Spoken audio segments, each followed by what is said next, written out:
ہے،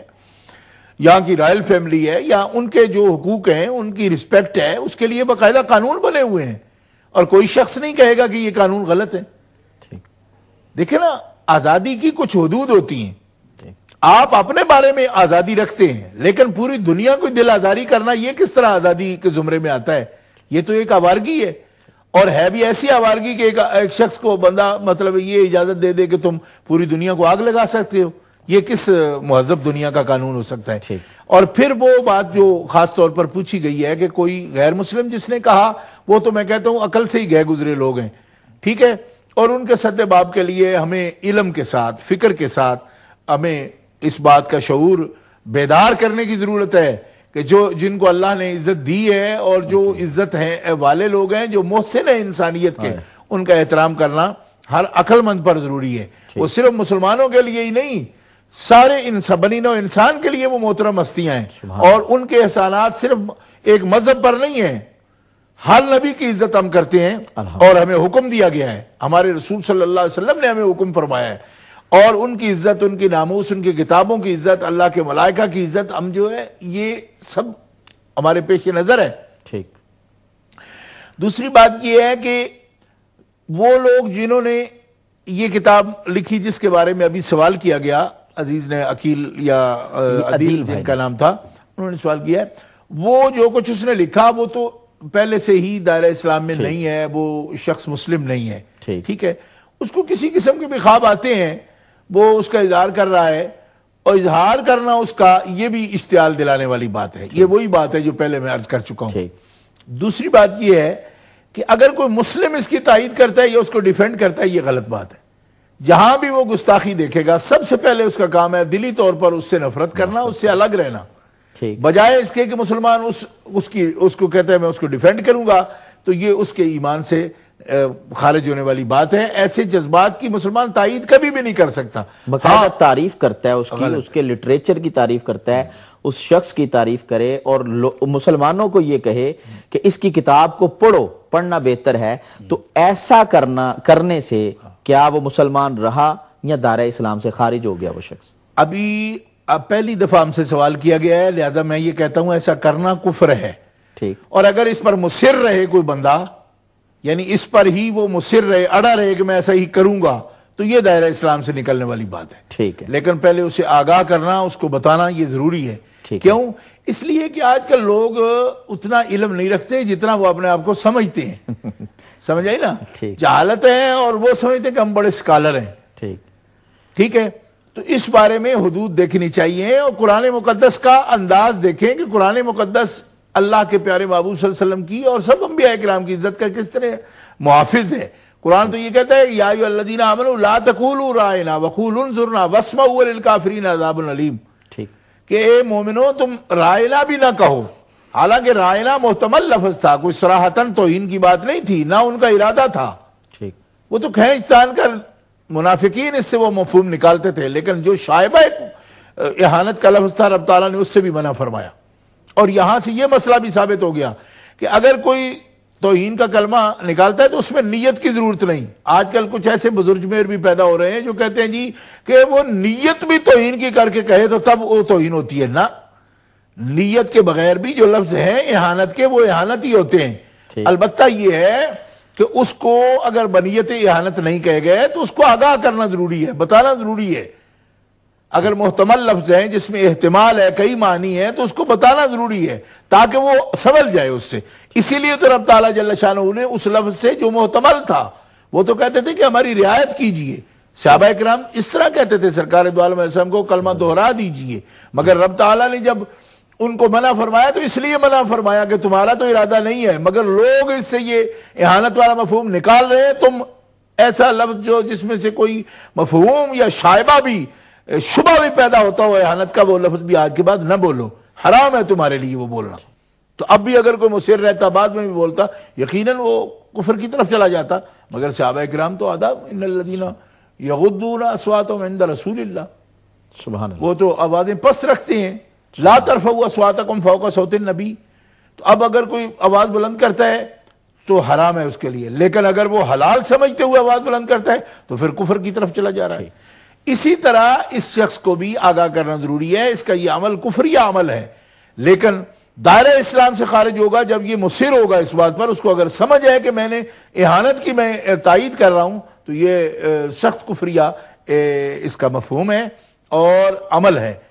اس سے آگاہ کرنا ضروری ہے۔ اسی سطح پر، جس سطح پر وہ بات کرتا ہے، اگر خطبوں میں کرتا ہے، انٹرنیٹ پر کرتا ہے، انٹرنیٹ پر جا کر جو ہمارے اہل علم ہیں جس زبان میں وہ بات کرتا ہے اس زبان میں اس کو آگاہ کریں، اور اس پر پھر دارالافتاء کی طرف رجوع کریں، مفتی حضرات سے رجوع کریں۔ ایک حد تک اس کو آگاہ کرنے کے بعد اگر اس پر مصر ہوگا تو اس پر باقاعدہ فتویٰ جاری ہو سکتا ہے۔ ٹھیک، سبحان اللہ، ماشاءاللہ، بڑی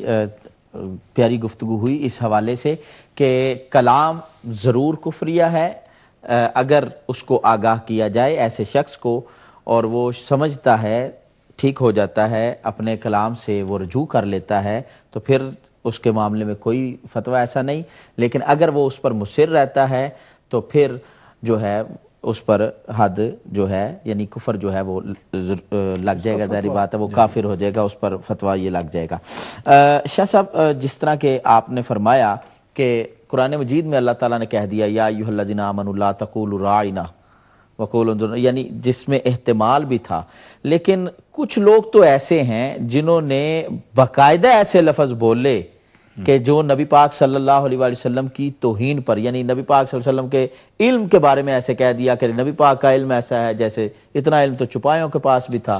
تو یہ تو صراحتاً توہین ہے۔ تو ان کا یہ ایسا کھل کے کہہ دینا، کیا یہ کفر تھا یا نہیں؟ نہیں، یہ تو کفر تھا، ٹھیک، دیکھیں، لیکن اس پر بھی علماء نے ان کو آگاہ کیا کہ جیسا ویسا کہنے میں شاید ان کو ابھی غلطی لگی ہو، ٹھیک،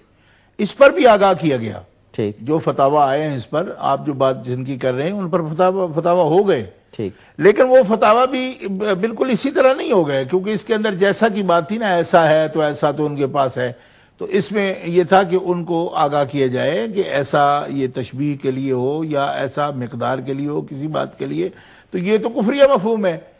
اور ایسا کہنا سرکار کی بارگاہ میں، یہ تو وہ لوگ مصر رہے اس پر۔ ٹھیک، عبارت لیکن ایک لفظ تھا نا، بندہ زندہ، بندہ لائف جب موجود ہے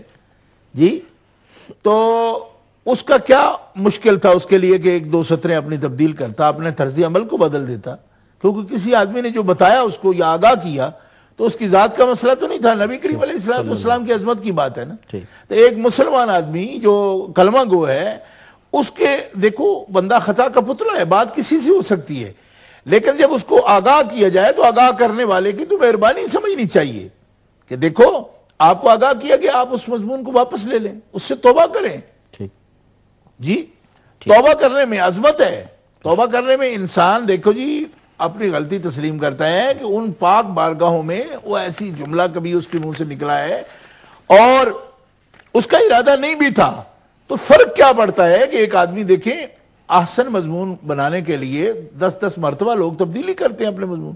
تو ایک شرعی طور پر جو چیز غلط ہو گئی کسی سے اس کو واپس لینا، یہ کتنی بڑی عظمت ہے اور یہ کتنی بڑی ضلالت ہے، واپس نہ لینا اور پوری ملت کو اور پوری امت کو فتنے میں مبتلا کر دینا، تفرقے پیدا ہو جانا اس پر، اور لوگ جو ہے نا وہ جماعت در جماعت، گروہ در گروہ، ملکوں میں جا کر جناب 2 مسجدیں بن گئی ہیں، 4 محاذ الگ الگ قائم ہو گئے، اس سے بہتر نہیں تھا ان 2 جملوں کا واپس لے لینا؟ بالکل، لیکن یہ انا کا شکار لوگ ہوتے ہیں، تکبر کا شکار ہو جاتے ہیں، اور یہ بہت بڑی بدقسمتی ہے اس آدمی کی سب سے پہلے، پھر میں سمجھتا ہوں ماحول کی بھی بدقسمتی ہے کہ ایسے لوگوں کی پیروی لوگ شروع کر دیتے ہیں، یہ بڑے عالم ہیں، یہ بڑے عالم ہیں، بڑے عالم۔ عالم کس بات کا ہے؟ عالم کو جب تک سب سے پہلے اللہ تعالیٰ کی بارگاہ کے، اللہ کے رسول کی بارگاہ کے آداب ہی نہیں آتے، پھر اس کا علم کس بات کا؟ جی، یہ تو وہی مثال ہوگی، مثل الذین حملوا التوراۃ ثم لم یحملوها کمثل الحمار یحمل اسفارا، یہ تو بوجھ جس طرح گدھا اس پر کتابیں لاد دی جائیں تو عالم بن جاتا ہے، تو اس طرح کا علم نہیں تھا۔ علم سب سے پہلے آداب سکھاتا ہے، اور آداب تو جناب اپنے شیخ کے، اپنے استاذ کے، ماں باپ کے، بہن بھائی کے، ہر بڑے کے آداب کا سلسلہ تو ایک اعلیٰ بارگاہ اللہ قدوس کی بارگاہ سے لے کر اس کے پیارے محبوبوں کا انبیاء کرام کی بارگاہوں سے لے کر یہ ہمارے معاشرے کے ایک رشتے تک یہ آتا ہے سلسلہ۔ سبحان اللہ۔ اور آپ اندازہ کیجئے کہ ایک شخص اگر باپ کا احترام نہیں کر سکتا، ماں کا احترام نہیں کر سکتا، بڑے بھائی کا احترام نہیں کر سکتا، بڑے رشتوں کا احترام نہیں کر سکتا، تو اس گھر کے ماحول میں کتنی بڑی ایک فتنہ پیدا ہو جائے گا، گھر تباہ ہو جائے گا، جس کے اندر اس قسم کے لوگ پیدا ہو جائیں کہ کوئی اخلاق آداب ہی نہ رکھیں، جی وہ گھر کا ماحول جہنم بن جائے گا۔ اسی طرح وہ ماحول پورا اور معاشرہ جہنم بن جاتا ہے جس میں عزت والوں کی عزت کا خیال نہیں کیا جاتا۔ اور میں سمجھتا ہوں کہ یہ خواب آنا لوگوں کو اور ان کو ڈیفینڈ کرنا یہ کس نے سکھایا؟ میں سمجھتا ہوں کہ اس گھر کو آگ لگ گئی گھر کے چراغ سے، یہ ان لوگوں نے بھی کہاں سے سیکھا ہے؟ یہ خواب آج کوئی پہلی خواب ہے جو آپ ہمیں بتا رہے ہیں؟ بلغت الحیران میں جس نے خواب دیکھی، بلغت الحیران